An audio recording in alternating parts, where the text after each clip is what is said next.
A very good evening and a warm welcome to Personal Finance. I'm Kukudetu Cele. With public holidays being a common feature in the month of April, many parents find themselves out of pocket when it comes to entertaining their children. Ntombi Mponda from Metropolitan joins us this evening to provide some tips and fresh ideas to help keep those holiday expenses and the dreaded "I'm bored" whine to a minimum. Welcome, Ntombi. Good to have you with us today.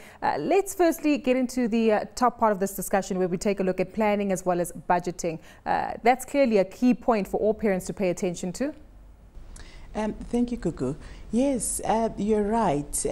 We know that holidays are something that we can't run away from. And each time when we are faced with holidays, we think that we should be spending money.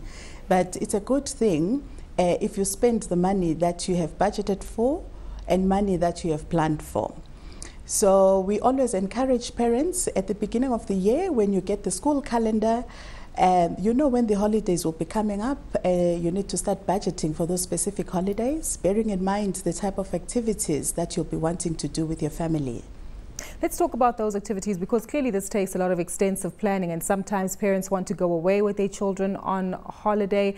Is it best to maybe always beef up on the kitty from the beginning of the year, or do we find that a lot of parents dip into their credit cards to be able to fund these activities that they hope to have their children participate in? It's always best to plan for it, Gugu, because if you haven't planned for it, you'll take money that you had budgeted for something else and end up using it for the holiday. Why it's important to plan for it, it gives you an idea on what type of activities you can actually afford. So I would say it starts off with a budget where you list everything that you are spending your money on. It gives you an idea of where your money is going. And once you know how much you can set aside for the holiday, then you know the type of activities that you can do. And these holiday activities don't need to be expensive activities at all. Give us some suggestions then. There are probably some parents who want to find a more affordable solution. Is there power in numbers and maybe not traveling too far away from home? Yeah, you don't have to travel too far away from home. I mean, the holiday can be quite exciting right there in your backyard with your children. You can play makeup games and have your own treasure hunt in your backyard. It's not expensive. The kids can invite their friends over. They pitch up a tent and they have a picnic, and it doesn't cost a lot. I think it just takes a bit of creativity to keep the kids excited during the holiday time.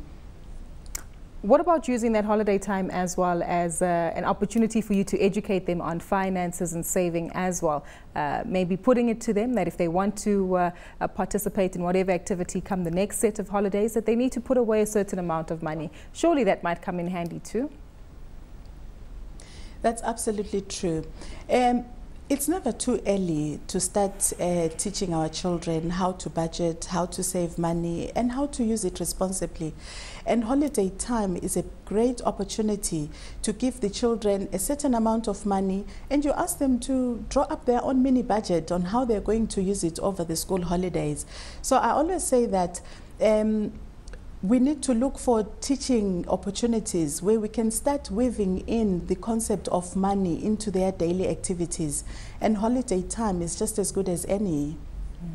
I want to pick your brain then on the sum of amount or the amount actually of money that might be necessary and might need to be saved.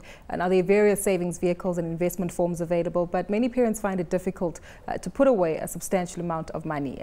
Does one need to start with the basics of even as little as 100 Rand a month to put aside for the holidays, depending on the kind of activities they want their children to participate in? Absolutely. But before I answer your question, I need to just clarify that the reason why we find saving difficult is because we don't put saving in our budget, and we don't list it as a need. Usually we'd list it under the wants. Because once you've listed it under a need, then you know that it's something that must take priority. So whether you start off by saving 20 rands or 50 rands a month, at least you're doing something, and it grows gradually from there.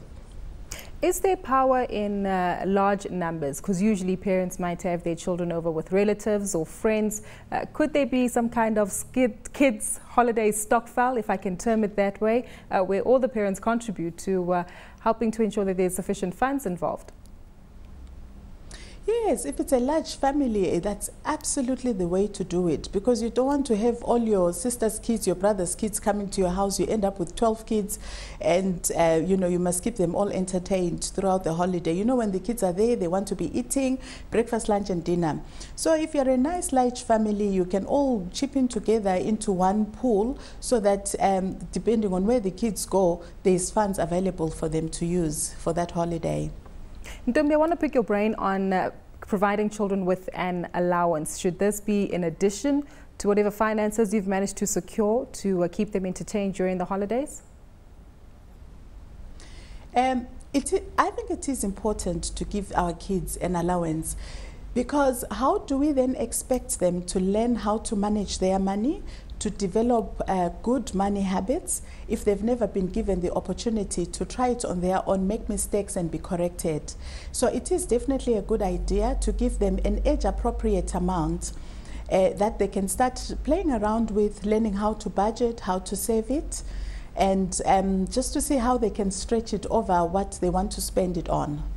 Walk us through that. You mentioned an age-appropriate amount. Are there certain limits? And is too much? Is there anything as such as an amount is too much for a particular child? And also the money management tools behind that. Do you go back to just giving them an ordinary old-school money box, or also get them to sit down and draw up their budget and make use of technology if they can? Yes.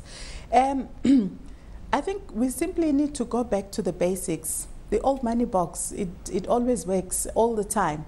You know, so whenever they do the household chores in the house and they are rewarded for it, they throw the money into the money box. And after a while, maybe you set up a plan with the kids to say after every 2 months or after every month, depending on how often they do the household chores, we open up the money box, we go and open up a small savings platform for them, so that they can see that, you know, it starts off with the pennies, look after the pennies, and the pounds will look after themselves. That's one way of doing it. And then obviously as they grow much older, there's the budgeting tools that one can find online that they can use. And yes, there is too much when it comes to giving allowances, because you also don't want to give them too much to a point where they don't see the need of budgeting, because they think there's just an overflowing supply of money. They need to get to the point where they know that if you budget, you need to know where you are spending your money on, what are the things that you need to forego, so that with the limited money that you've been given, you are still able to do the things that you want to do and the things that you have planned for. What about educating your children on credit? That's very important, because I see a lot of parents, you know, sometimes when I walk into a shopping mall, they're walking with their kids and they're just swiping and swiping and swiping. And then kids end up growing with that mentality that this card has an overflowing supply of money. It's important to teach our children not to spend for things that they have not planned for. Don't spend the money that is not yours. Don't spend the money that you don't have, that you must pay later. It's not a good money habit.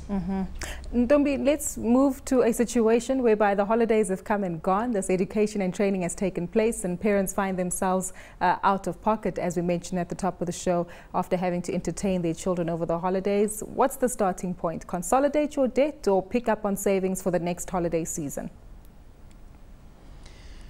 I think it starts off with a plan. You need to set a plan for yourself, and it must be realistic. Once you've set your plan, go back to your budget. List everything that you spend your money on. Know your expenses, know where your money is going. Because each time when you look at that list, you are able to see areas where you need to make adjustments. And set a savings goal for yourself. And once you've set a savings goal, you need to revisit and see how far you're doing. Do you need to increase your savings amount? And tweak where you need to tweak. And I think the most important thing is to stay committed to the plans that you've set for yourself. Because, you know, sometimes we save 2 months, 3 months, and it gets really boring and dreary, and then we change and we slack off. So we need to have intentional saving habits. Ntombi, we have managed to say quite a bit, but let's wrap it up now in our Notes to Self segment of the show, where you give the viewers the 5 key takeaway points from this evening's discussion. I'd like to say, set a goal for yourself, whether it's a savings goal, a financial goal, budget, be committed to your budget, revisit your plans after every 2 months or every 3 months, and save, save, save. You can never save enough. I want to pick your brain further on the save, save, save element, because there are a lot of products available. Is this an opportune time then for parents and their children to make use of the tax-free savings accounts, which the Finance Minister recently gave the green light to? Absolutely, absolutely. At least the nice thing is that there are tools and platforms available for everybody to save, to suit every types of savings that people can afford. So let's make use of those and just keep on saving.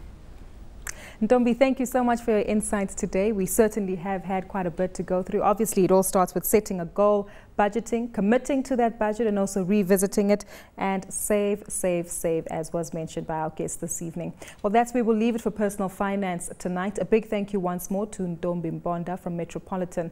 Remember that we want to hear from you, so send us your insights. You can tweet any of your comments or suggestions to @CNBC Africa using the hashtag Finance410, or to myself @Kukumfupi on Twitter. Until next time, have a wonderful evening.